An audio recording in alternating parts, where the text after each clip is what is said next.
Hello लोगोफोर नोंथांमोनखौ आरोबाव आंनि बे गुबुन मोनसे गोदान भिडिअआवहाय बरायहरनाय थाबाय। नोंथांमोननिसिम आसा खालामो भिडिअखौ जागायनायनिफ्राय जोबजासिम नायलांगोन होननानै। एक्चुअली नोंथांमोनाथ' भिडिअनि टाइटेल एबा थाम्बनेलाव नायनानै एसेब्लाबो हमनो हाखादोंआनो जानांगौ दे दिनै आं मा भिडिअनि सायावहाय नोंथांमोननिसिम आपडेटखौ लानानै फैदों। ओमफ्राय लोगोफोर जायफोरा भिडिअखौ नायनो थाखाय इन्टारेस्ट मोनो लोगोफोर बिथांमोना नायलांबाय थाबानो जाबाय दे लोगोफोर।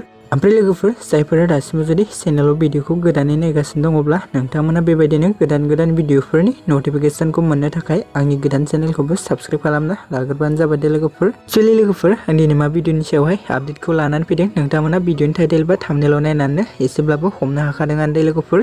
ओमफ्राय लोगोफोर आं दिनै दाउखा बिदै आबुं बर' सावथुननि सायावहाय नोंथांमोननिसिम सुंद' आपडेटखौ लानानै फैदों दे लोगोफोर। एक्चुअली लोगोफोर जोंहा दाउखा बिदै आबुं बर' सावथुननि पार्ट 10 भिडिअखौबो दैमु दि क्रिएशन इउटुब चेनेलावहाय रिलिज खालामना होबाय दे लोगोफोर। बेनिखायनो लोगोफोर जायफोरा दासिम जुदि बे दाउखा बिदै आबुं बर' सावथुननि पार्ट 10 भिडिअखौ नुवाखै अब्ला नोंथांमोना दैमु दि क्रिएशन इउटुब चेनेलाव थांनानैहाय नायहैबानो जाबाय दे लोगोफोर। आरो लोगोफोर बेबायदिनो माखासे फैनो गोनां पार्ट बा इप'स्टफोरखौबो नायबावनो थाखाय नोंथांमोना दैमु दि क्रिएशन इउटुब चेनेलाव थांनानै चेनेलखौ साबस्क्राइब खालामना लाहैबानो जाबाय दे लोगोफोर। जाहाथे नोंथांमोननि सापर्ट आरो मददखौ मोनोब्लानो बिथांमोना फैनो गोनां माखासे पार्ट बा इप'स्टफोरखौबो थाबैनो रिलिज खालामना होगोन दे लोगोफोर। लोगोफोर बिदिब्ला दिनैनि भिडिअआ बेखिनियानोमोन दे लोगोफोर।